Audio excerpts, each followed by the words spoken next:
Findings confirm that CTE responsible for Midtown shooter's actions. Shane Tamura, the individual responsible for a tragic shooting incident in Midtown Manhattan in July that claimed 4 lives, was confirmed to have low-stage chronic traumatic encephalopathy, CTE, as reported by New York's Office of the Chief Medical Examiner. After comprehensive analyses conducted by neuropathology experts, the OCME issued a statement affirming, following a meticulous examination and detailed analysis, we have identified definitive diagnostic evidence of CTE present in the brain tissue of the decedent. These findings align with the definition of low-stage CTE based on prevailing consensus criteria. The 27-year-old, once a high school football player, fatally shot Alan Etienne, Wesley LePatner, Julia Hyman, and NYPD officer Didral Islam on July 28th before subsequently taking his own life. Tamura left behind handwritten notes that made multiple references to CTE, including a request, "Study my brain, please, I'm sorry." Although he did not play in the National Football League, investigators suspect that his actions were aimed at the NFL offices located in the building where the shooting occurred. In his notes, Tamura expressed sentiments that the NFL had knowingly concealed the destructive risks to individuals' brains for their own financial gain.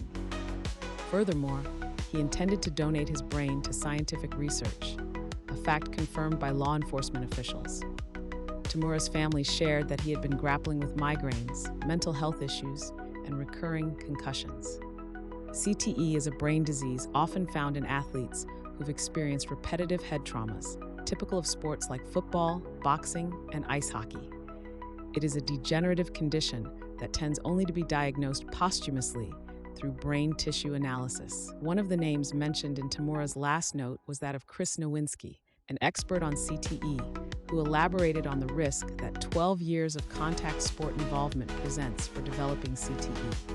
According to Nowinski, low-stage CTE can induce considerable brain alterations, including cell death in the frontal lobes, which leads to impairments in judgment and behavior. Experts repeatedly stress that the complex relationship between CTE and violent behavior requires further investigation, highlighting that while CTE has been linked with aggression, it does not cause violence in and of itself.